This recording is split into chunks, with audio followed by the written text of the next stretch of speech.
जय Shri Ram ji. Hello friends, मैं tarot card reader astrologer अनु और आज आप लोगों का आपके अपने चैनल टारो विद अनु में इस वीडियो में बहुत बहुत स्वागत करती हूँ। आज की ये वीडियो बहुत स्पेशल होने वाली है उन सभी के लिए जो कहीं ना कहीं ईश्वर को मानते हैं, शिव शक्ति की पूजा प्रार्थना करते हैं, जिन्हें विश्वास है ईश्वर पर। तो आज की इस वीडियो का टॉपिक है, ये क्यों दुर्लभ संयोग है, ये क्या दुर्लभ संयोग है महाकुंभ का। तो जी हाँ, आज के इस टॉपिक पर हम बात करेंगे महाकुंभ के बारे में कि महाकुंभ क्या है। तो महाकुंभ से रिलेटेड जो भी बेस्ट इन्फॉर्मेशन मुझे पता है वो मैं आप लोगों के साथ आज साझा करने जा रही हूँ। तो जैसा कि आप सभी लोग जानते हैं, भारत धर्म, हिंदू धर्म या हमारा जो धर्म है, हमारा जो समाज है, हमारा जो सनातन धर्म है, वो ऊपर हिमालय से लेकर कन्याकुमारी तक फैला है। हर देश, हर राज्य, हर जगह धर्म कर्म करने वाले लोग हैं। धर्म को विशेष स्थान हमारे ग्रंथों में भी दिया गया है। धर्म अपने आप में सर्वोपरि है। तो हमारे सनातन धर्म के अगर आप फॉलोवर हैं, सनातन धर्म को अगर मानने वाले हैं, तो मेरे साथ इस वीडियो में बने रहिए। आज मैं आप लोगों को बताने वाली हूँ महाकुंभ के बारे में। महाकुंभ का ये दुर्लभ संयोग 12 साल में एक बार आता है। ऐसा क्यों है?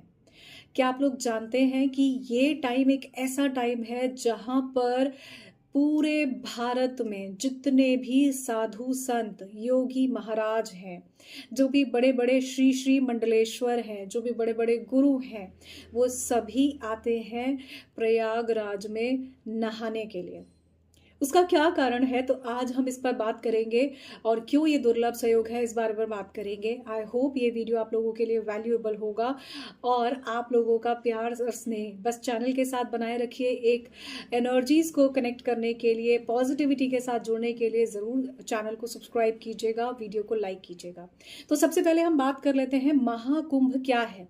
महाकुंभ के बारे में डिफरेंट डिफरेंट स्टोरीज हैं। पहली स्टोरी महाकुंभ के बारे में ये है कि समुद्र मंथन जब हुआ था, तो समुद्र मंथन में देवताओं को अमृत चाहिए था। अब अमृत के लिए लोगों में जो देवता थे और दोनों में जो राक्षस थे, उनमें बड़ी सारी लड़ाई थी। वहीं से ही राहु केतु बने थे, क्योंकि जब श्री कृष्ण जी के सुदर्शन चक्र से, बेसिकली विष्णु जी के सुदर्शन चक्र से जब धड़ अलग कर दिया गया था एक राक्षस का, तो ऊपर वाला हिस्सा राहु बना था और नीचे वाला केतु बना था। तो यही जो है, क्योंकि अमर हो गए थे, थोड़ा सा ही उन्होंने पिया था, तो बस इसी के बाद से ही राहु और केतु आप सभी की लाइफ में वो सारे जो है प्रॉब्लम्स, वो सारी अच्छे बुरे सारी चीज़ों का इम्पैक्ट आप लोगों के लिए लेकर आए हैं। यही है समुद्र मंथन की सबसे इंपॉर्टेंट चीज़, जहाँ से हमें राहु केतु मिले, वहां से हमें गजलक्ष्मी, लक्ष्मी जी में मिली है। महाकुंभ, कुंभ राशि के अगर आप हैं तो महाकुंभ आपको जरूर जाना चाहिए। और अगर आप किसी भी तरह से वाटर ज़ोडिएक साइन है, जैसे कि कैंसर, पाइसेस, स्कॉर्पियो, तो भी जाना चाहिए। जुपिटर जो है 12 राशियों में घूमते हैं पूरे 12 साल, एक साल में वो एक राशि में रहते हैं, तो 12 राशियों में पूरे होते हैं। यही कारण है कि कुंभ को 12 साल में एक बार मनाया जाता है।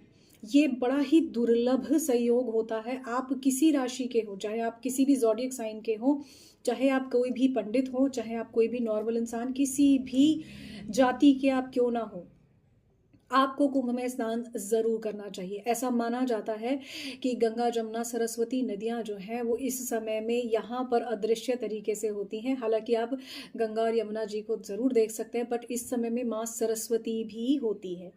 तो कहने का यहाँ पर अर्थ ये है कि ये कुंभ का टाइम सभी संतों के लिए ही नहीं, सभी साधुओं के लिए, सभी के लिए बड़ा महत्वपूर्ण होता है। यही कारण है कि हर कोई चाहता है कि इस समय में ज़रूर स्नान किया जाए। हमारी इंस्टेंट है जो हमें यकीन दिलाती है कि ईश्वर है हमारे अंदर भी और हमारे बाहर भी, चाहे आप निराकार ईश्वर को माने या साकार ईश्वर को माने। तो हमारा भारत जो है हिमालय से लेकर कन्याकुमारी तक पवित्रता से धर्म का जो है बहुत ही बड़ा एक ऐसा देश है जहाँ पर हाई कल्चर है, रिच इन कल्चर। तो इंडिया एक ऐसी ही कंट्री है और इसके बारे में कोई विदेशी क्यों नहीं जानता। विदेश से भी लोग आप जानते हैं कि इस महाकुंभ में स्नान करने को आते हैं।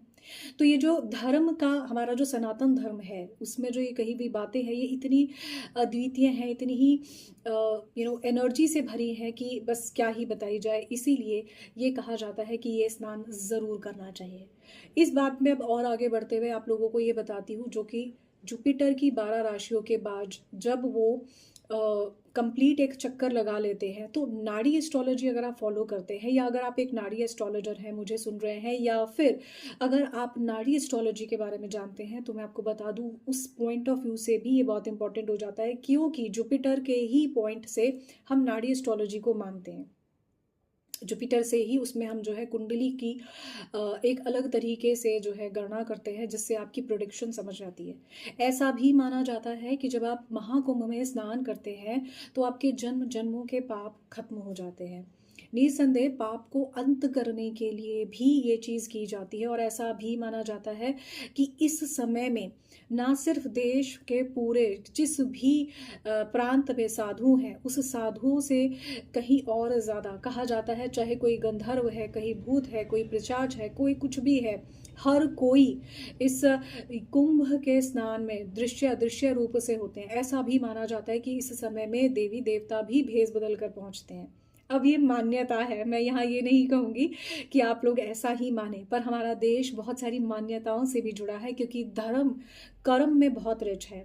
यही वजह है कि इसको आप शायद सभी मीडिया में कवरेज होते हुए देख रहे होंगे जब ये वीडियो आप लोगों के सामने आएगी, या फिर जो है ये आने वाले टाइम में आप लोग देख रहे होंगे कि महाकुंभ अपने आप में कितना ही पॉजिटिव एनर्जीज लिए हुए है। यहाँ मैं आप लोगों को ये भी बताती हूँ कि महाकुंभ की विशेषता इसलिए भी ज़्यादा है क्योंकि अगर आपको किसी भी तरह का पितृदोष है, जो आपने हर तरह का संभव प्रयास कर लिया और आपका वो खत्म नहीं होता, या उसमें आपको कोई एक कहते हैं ना पॉजिटिविटी नहीं मिलती, आपको पितरों का साथ नहीं मिलता या उनका आशीर्वाद नहीं मिलता, तो ऐसे समय में आप जो है वहाँ पर किया हुआ थोड़ा सा दान भी, वहाँ पर थोड़ा सा दान भी किया हुआ आपको हजारों गुना फल देता है। तो अगर आप कुंभ नहीं जा रहे हैं तो भी आप जो है ध्यान कर कर माँ गंगा सरस्वती जमुना जी का ध्यान कर कर जो है कुंभ में ना जाने के बाद भी घर में आप गंगा जल से नहा सकते हैं। ऐसा करना भी आपके लिए बहुत ईजी है। क्यों? क्योंकि हर किसी के लिए जाना बहुत मुश्किल है, हर किसी के लिए ये करना मुश्किल है, तो आप घर में भी ऐसा स्नान कर सकते हैं। भगवान शिव की विशेष कृपा उस व्यक्ति को ज़रूर मिलती है जो कुंभ में प्रयागराज में भगवान शिव की नगरी में वहाँ पर कहते हैं ना, जहाँ पे नंदी बाबा के रूप में हर गाय और एक बैल के रूप में वहाँ पर जो घूम रहे होता है उसको भी पूजा जाता है। आप अगर ज़रा भी इसको कोशिश करते हैं तो निसंदेह आपके लिए बहुत फ्रूटफुल होगा। तो इस वीडियो में बस इतना ही। आई होप महाकुंभ से जुड़ी हुई ये वीडियो आप लोगों के लिए वैल्यूएबल रही होगी। For more videos you can subscribe the channel tarot with Anu.